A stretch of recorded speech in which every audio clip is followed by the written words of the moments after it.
dogodilo. Pokojni Franjo je znao što će biti. To ću ja kasnije spomenuti. Vi znate koji je Franjo, jel tako? Spomenut ću ga kasnije. Pripremajući ovo predavanje, ja sam prvo htio reći, ja znam sve napamet šta će biti. Ja sam lani rekao da će biti građanski rat u Srbiji. Zato što je to takav mentalni sklop. Onda smo se ograničili na 80. a tu priču koja je stara od 17. stoljeća sam zvio u jedan slajd i ključno je, mi smo ovdje radi prisjećanja na žrtve totalitarnih režima. Ja ću danas samo izdvojiti ljevičarski totalitarizam, jer je u Hrvatskoj veliki nesrazmjer. To je blago rečeno. Neću više dodavati, svi razumiju.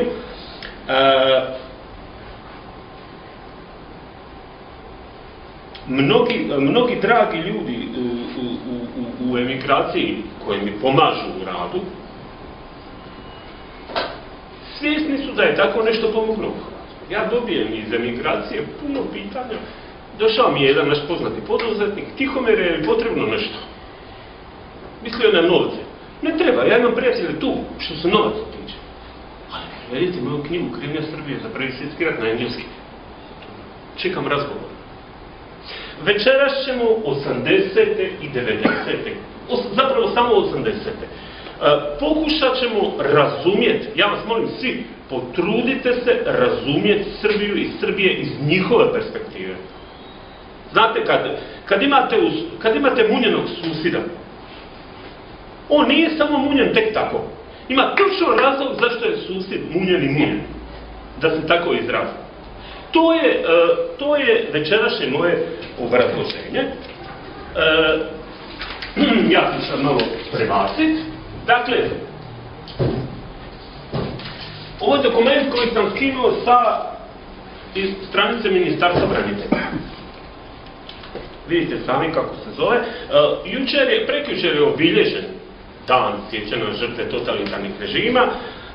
Što se mene tiče, najvažnije je bio pokop žrtava Jazuke. To je jedino realno obilježavanje. Ostalo je prigodničarstvo. Međutim, nama ostaje suočiti se sa totalitarnim režimom, komunističkim režimom na međunarodnoj razini. Da je iko od naših, čak i oni kojima je država plaćala, kolega, studij u Americi, da je čitao išta od američkog i da je uvažio zločin, teror, komunizam. Međutim, kad su se vratili u Hrvatsku, nastavili su priču Josipa Broza. Neću spominjati nema. Započet ću sa rezolucijom ovom, 1481, ponavljam, a rezolucija je dostupna na stranici Ministarstva branitelja. Hrvatska bi po toj rezoluciji provesti temeljitu istragu o zločinima totalitarnih komunističkih režima, odnosno vlasti komunista u Hrvatskoj Jugoslaviji 1945. do 1990. Drugo, sustavno informirati javnost o zločinima totalitarnih komunističkih režima, kojih je hrvatska javnost nedovoljno svjesna. Kad ste u zadnji put u vijestima čuli obrazloženje, u svim emisijama će biti moje drage kolege koji obožavaju Josipa Broza, i onda državna televizija i javne dalekovidnice daju pola sata i uvjeravaju nas da je Broz divan. Što je užasno. Bivši komunisti se moraju jasno i nedvosmisleno ograditi od zločina totalitarnog komunističkog režima. Ovo su evropske vrijednosti. To je zločin. Mi ne želimo takav zločin. Ko će na hrvatskoj dalekovidnici, bilo kojoj javnoj televiziji, kazat to je zločin? Neće niko. I znate zašto? Republika, to ću ja objasniti, još uvijek je snažno pod utjecajem Socijalističke Republike Hrvatske, a Crvena zvijezda petokraka, vidjet ćete, srušila je Vukovar. Crvena zvijezda petokraka je pobila ljude u Škabrnju. Meni je to dovoljno da se zabrani Međutim, ova epizoda današnja važna zato što su Velika Srbija i Jugoslavija došli zajedno. Ja se sjećam dobro Domovinskog rata, ja sam onda živio u Zadru, pisao sam magisterij i onda smo pričali, kaže, jedan dan nas pucaju partizani, a drugi nas pucaju četnici. Vrlo brutalno. I istinito. Kad ja to jedan budem kazao javno, izaće u Slobodnoj stranci bilo. Izjednačavaš svećine i tako dalje.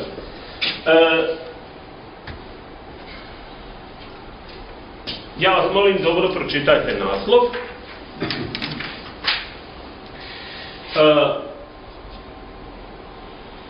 I vidjet ćete ovdje. Dakle, Crvena zvijezda i jugoslavenska zastava uz pomoć četnika razorili su Vukovar. Crvena zvijezda petokraka je uz pomoć velikosrba počinila strašne zločine u Vukovaru.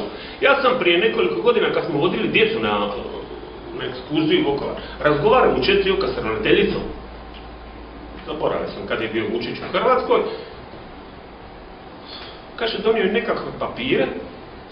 A što mislite, je li donio bolesničke kartone onih koji su odvedeni iz bolnice? Nije. Jer bi to bilo priznanje zločina. A Srbija, navodno, nikad nije počinila nikakve zločine. I to je ono što je ključno. Crvena zvijezda ratovala je protiv suverene, samostalne i europske Hrvatske. I zato bi, da se ne pitam, kažnjavati isticanje jugoslavenske zastave, Crvene zvijezde sa 700 do 4000 eura. Kazno je 30 dana zatvora. Ove riječi ilustrirat će Veselin Šljivančanin, ratni zločinac. Meni je ovo iritantno bilo slušat, a vjerujem da će i vama. To nema više. Sad temperatura ostaje ljudi. Tačno se pove momci ovo svaka čas. Nema problema. Nema žrtava, sad nas je javili gospodin Jasper, da počeo da psuje. I kaže, štud crnogorski ubiću da ćete broj nađem, ali neće me nima naći.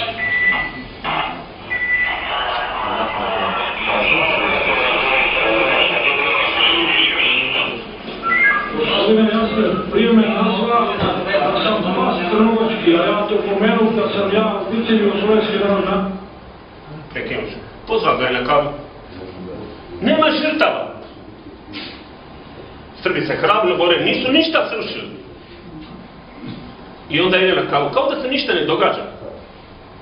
Veselin Šljivančanin je dobio 5 godina zatvora u Hagu za spriječavanje zlostavljanja hrvatskih vojnika i civila.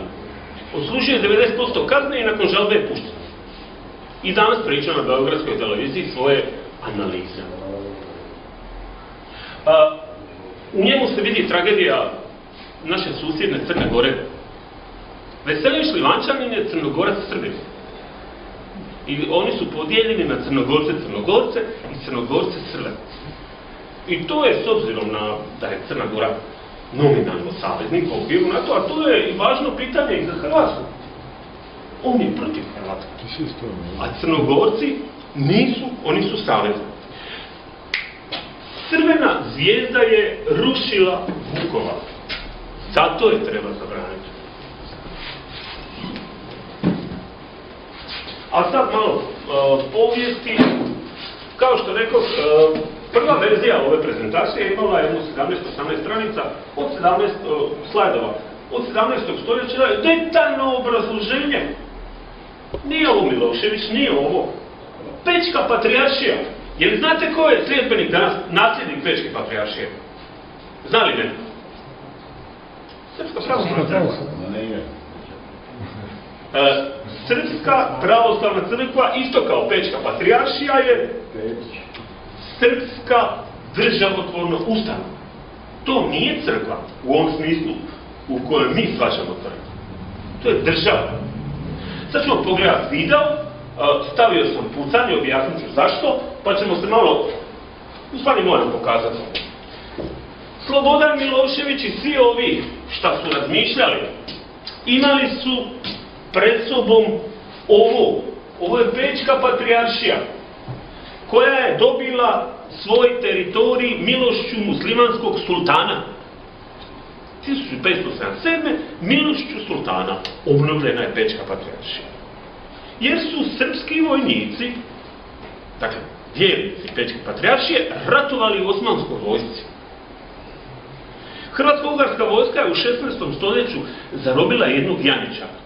Janjičar je otprilike kao gardijska brigada u osmanskoj vojsci. Janjičar se zvao Mihajlo, u stvarnosti, zaboravio sam kako mu je muslimansko ime. Dakle, on je istovremeno bio pravoslavac Srbin, istovremeno je bio Turčin musliman. Istovremeno je Hrvatsko-ugarskoj vojsci rekao ja sam vaš, s druge strane je ratovao za sultana.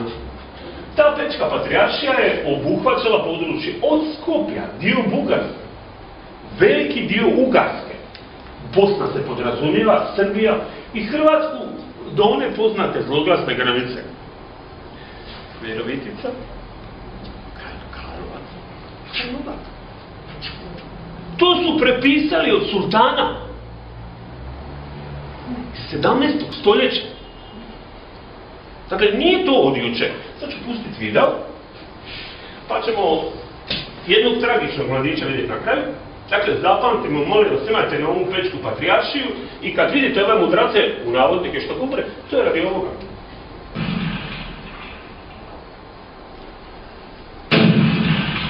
Ovo je Ilija Garašanin, ovo je znate, Nikola Pašić. Ovaj je, nažalost, popularan danas u Hrvatskoj. Počet ću od kraja. Gavrilo Princip je imao dijagnozu u Austro-Ugarskoj. U Austro-Ugarskom zatvoru mu je došao sveučilišni psihijatar. Dao mu je da napiše par riječi s kojim razgovarao. Depresivan i nema kontakt sa stvarnošću. Ima li neko ovdje koje da bi to mogao? Ja mislim da bi većina ljudi rekla lud kad bi pročitao ta dijagnoza. Oni su poslali mladića takvog da izvrši carevski atentat. Katastrofa. I kad razgovaramo, pitanje je meni, kaže, je li junak ili terorist? Poremećeno dijete koje nije bilo punoljetno, nije bilo 19 godina. Ne da Bože. E sad, Bečku patrijaršiju sam objasnio. E sad, onaj Ilija Garašanin, znači stanije, svi ste čuli, je prepisano opet.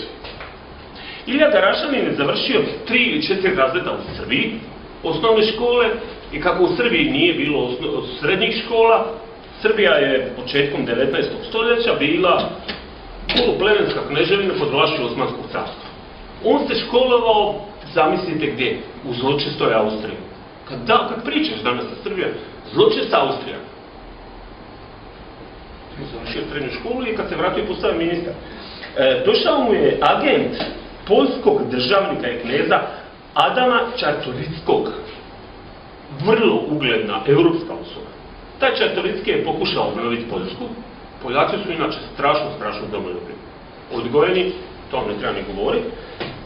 Ilija Garašanin je dobio plan i u tom planu je pisalo, kaže, Južnoslavenski savez, Hrvati, Srbi i Bugari. A Garašanin je prekrižio sve osim Srbi i mjesto saveza napisao Srpsko carstvo. Srbijanska poludržava, pogrešno u literaturi piše država, trošila je dosta novaca godišnje na propagandu. Pa se ovo je sve u prva polovica 19. stoljeća. Njihovi agenti su šetali po Hrvatskoj. I sad, Nikola Pašić, ovo mi je izbio je Prvi svjetski rat. 29. srpnja. Austro-Ugarska je objavila rat Srbiji. Nikola Pašić, predsjednik srbijanske vlade, sakupio je svoje ljude i rekao poznatu rečenicu, da će naša granica biti do linije Klagenfurta, Marburga i Segedina. To naša granica nije Jugoslavija, nego Velika Srbija. To njima legitimno. Vi ste sigurno gledali te vrte kod nas istarski filmove. Mi smo se junački borili za vašu slobodu. Ne. Za ovo. Za Veliku Srbiju do Klagenfurta. I ovaj zadnji Dragutin Dimitrijević Apis, njega su ubili njegovi. Streljali su ga, bio je namješten sudski proces, i onda ga nisu streljali vojnici jer je bio popularno u vojsci, nego su doveli žandarme. I onda je, čitao sam izvješće jednog svećenika koji je bio s njim. Bilo to 2 svećenika koje je vlada poslala da špionira. Ispovijed, pa su prenijeli predsjedniku vlade. Njegove zadnje riječi su bile da je pogledao u svoju jamu i prije nego su ga streljali, živjela je Jugoslavija, naravno Velika Srbija. Tim ljudima je to vrlo blisko u glavi. To je nama danas nezamislivo. Isto kao što je Gavrilo Princip na sudu, pred Austro-Ugarskim sudom je rekao, kaže, Jugoslavija, ali pod okriljem Srbije. Ovo je sad ukratko. I sad ćemo mi preskočiti čitavo 20. stoljeće i doćemo do ovoga. Ja sam siguran da je vama vaša mate pričala kad ste bili mlađi, i ovima mlađi vjerojatno matere danas pričaju, da se ljubav kuha u loncu. Da izaće sve na novci. Siko, bud, ne rastu novci na grani. Ja sam siguran da kažete i vi.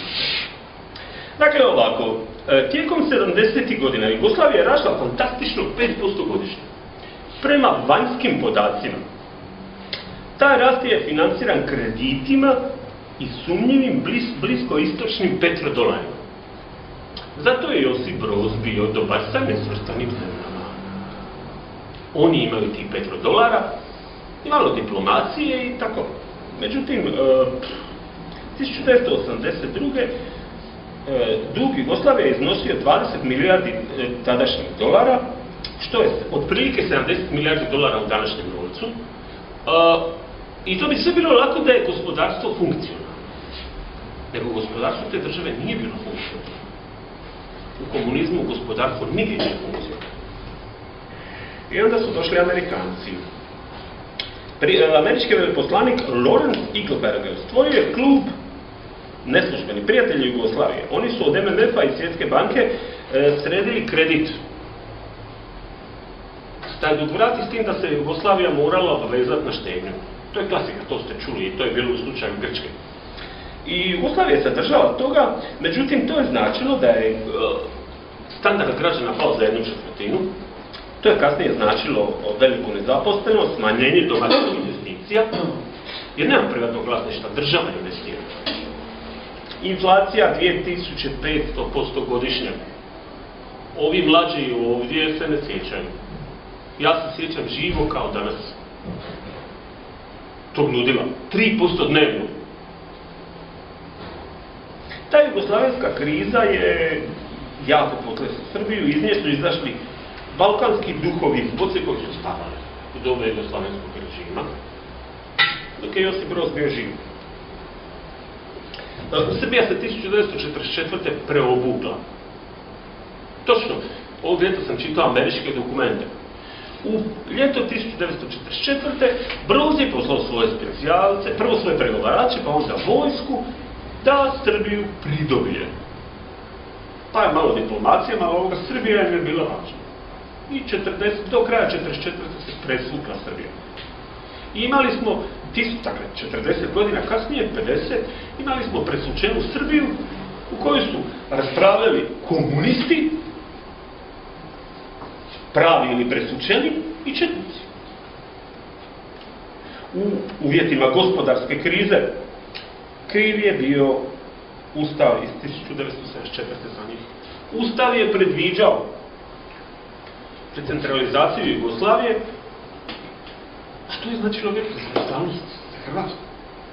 Ja sam na jednom komunističkom skupu, splitskih komunističkih antifašista. To je dobro za Hrvatsku. Međutim, to je smetalo ovome u Srbiji.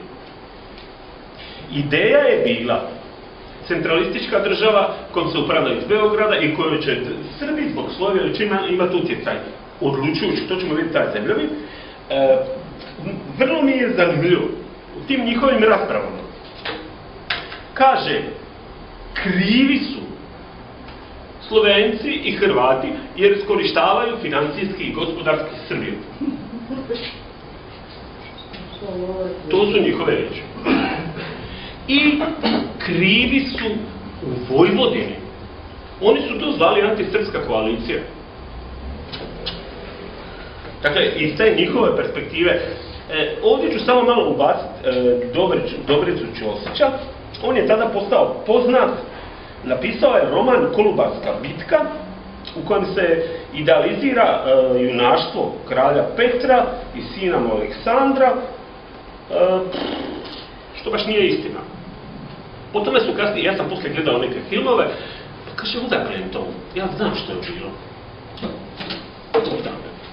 Romantizirano. Kralj, personarstvenik Aleksandar je bio popularan u vojni. I Kolubarska bitka je, ja ne znam, vjerojatno ste čuli 3 slavne bitke kojima su oni spašavali u tom romanu Dobrice Ćosića, navedeno je Srbija je spašavala Europu. Ali zaista. U stvarnosti Austro-Ugarska je završila, morala je ratovati sa Rusijom i nisu mogli poslati koliko su planirali protiv njih. Ne bi bilo ništa od ničega da ih nije spasila Rusija. Da sad ne dužim. Uglavnom, ta je priča drži i danas. Meni se, kao što je dožupan rekao, javljaju mi se, lani sam dobio prijetnje sa smrću iz Srbije, jer sam trebao gostovati u Novom Sadu sa svojom knjigom, a u međuvremenu dobivam mailove normalnih ljudi koji me pričaju, pa dobro, jeste vi svjesni da su junaci i tako dalje? A gospodine, odakle to? Pa, čitali smo kod Dobrice Ćosića. Ali to je književnost. Književnost nije faktografska istina. Ali i dalje, tu mitologiju je teško izvjeći. Sad,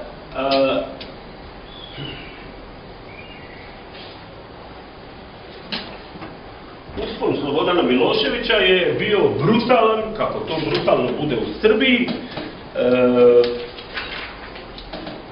Samo malo, 6, 7, da. Dakle, Slobodan Milošević je bio komunistički birokrat, koji žive vrlo solidnim životom.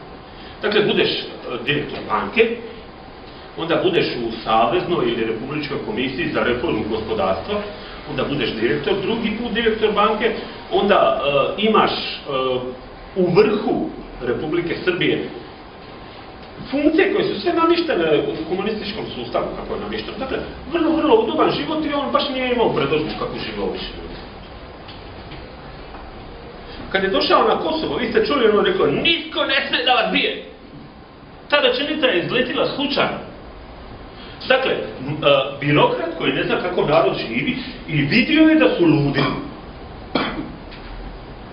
Onda je izvalio tu populističku rečenicu i onda je osjetio koliko je taj kosovski mit važan Srbima i onda on počeo, on vjerojatno nije vjerovao u to, ali je počeo masno koristiti to.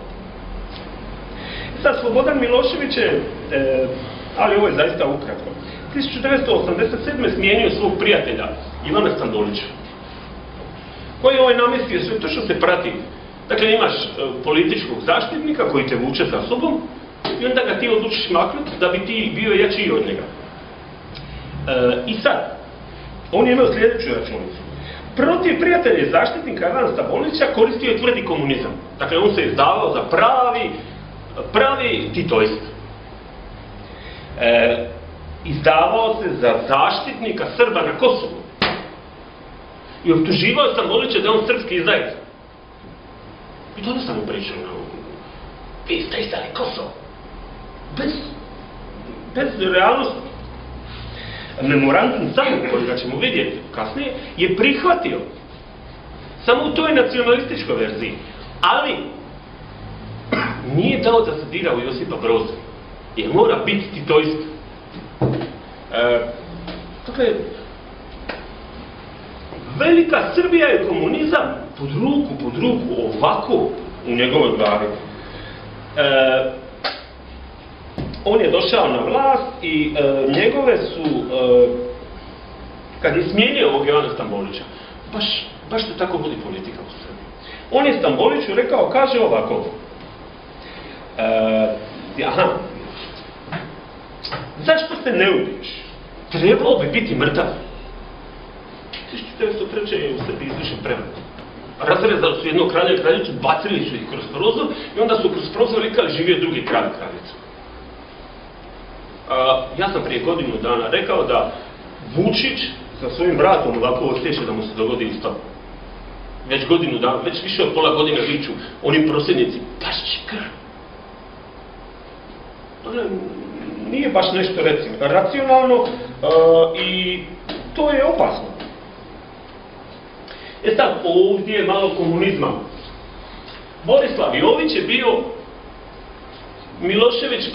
Miloševićev potrčko.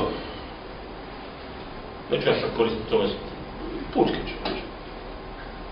Ali je bio komunist. Ovo su njegovi odlomci. Varšavski blok se raspada, sve je neizvjesno. Ovo je ključno, da ne čitam puno. Gorbačov je navršio, komuniste stavio na optuženičku klupu. Gorbačov je 1985. rekao, nećemo više nikog ništa prisiljavati. Nekao, svi ti narodi odluče sami, dakle istočna Evropa. On je zapisao da Veljko Kadijević, učimo kasnije, totalno razočaran jer su komunisti preplašeni od antikomunizma. Ne bore se i ne reagiraju. Komunizam. Namjerno podcrtava. Ponovit ću opet. Ovo je komunizam koji je ratovao protiv suverene i samostalne Hrvatske, a sad ćete čuti, obratite pozornost, manipulaciju kosovskom drogom. Milošević ne vjeruje u ovo što priča. Sadrži u sebi još jedan veliki simbol. To je simbol junaštva. Njemu su posvećene pesme, igre, literatura i istorija. Kosovsko junaštvo već 6 vekova inspiriše naše stvaralaštvo, hrani naš ponos, ne da nam da zaboravimo da smo jednom bili vojska, velika, hrabra i ponosita, jedna od retkih koja je u gubitku postala neporažena.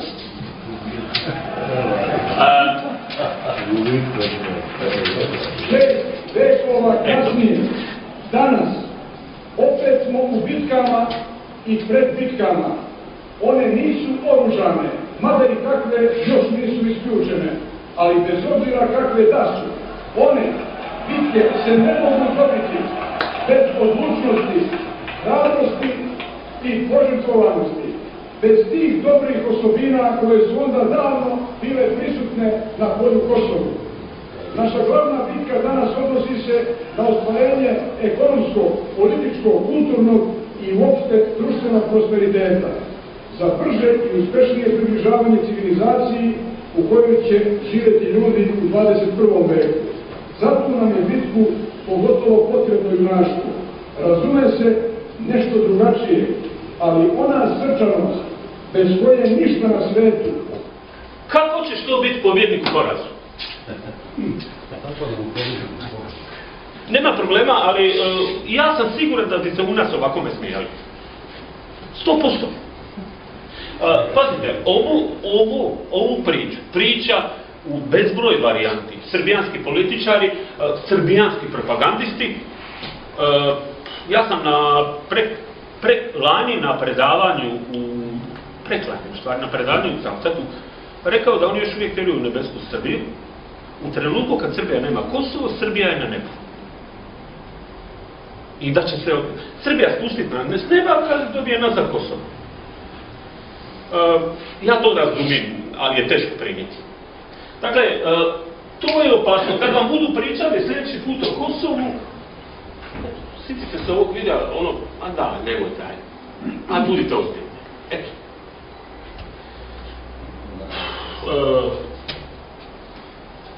Kad je izašao sa mnom, ja sam bio šokiran. Ja sam onda imao točno 20 godina. Ja sam 1966. godište i više od pola toga nisam razumio. jasnu renesansu. I zahvaljujem, ja sam to pročitao nedavno izvornik srbijanski, rukopisni. I sve mi je jasno i zato se ne stavljam. Ovo je prepisivanje stale priče i priprema za nove ratove, uvijek. A ide otprilike ovako. Citati. Prvi.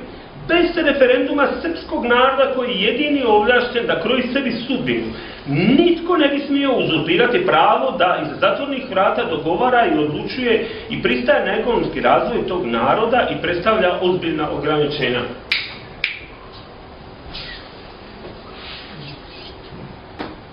Srpski narod svugdje gdje žive Srbi.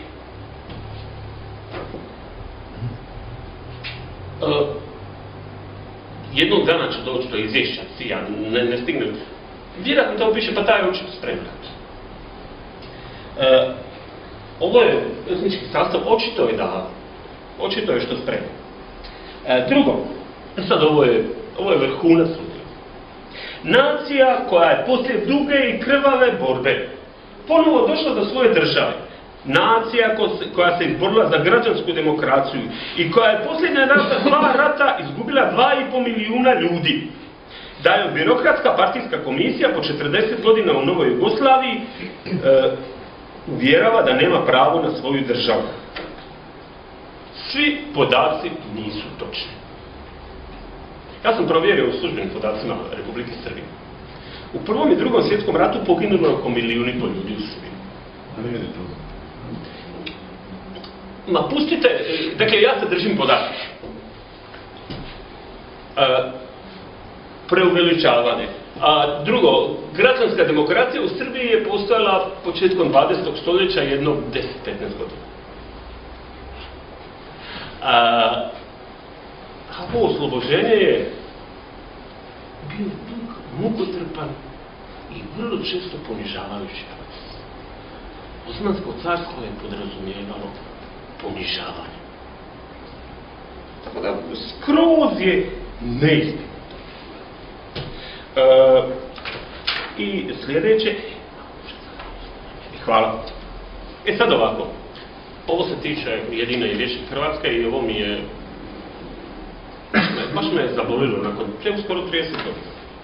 Srpski narod u Hrvatskoj izložen je rafiniranoj i djelotvornoj, ovo mi je recimo bilo simpatično, korektno korištenje hrvatskog jezika, politici, asimilacije, a nacionalistički nastrojeni hrvatski jezikoslovci sustavom, odlično organiziranom akcijom da ga što više udalje od jezika ostalih republika srpsko-hrvatskog govornog područja, što predonosi slabljenju veza sa Srbijom. No srpski narod u Hrvatskoj nije samo kulturno udaljen od matice, već matica nema mogućnosti da utječe na njegovu sudbinu. Prvo, hrvatski jezik ne postoji. Oni smatraju zločinom, uzmite pa pročitajte, ima 20, 60, 70 ne, oni smatraju zločinom i kulturološkim udaljavanjem Europe očuvanje hrvatskog jezika.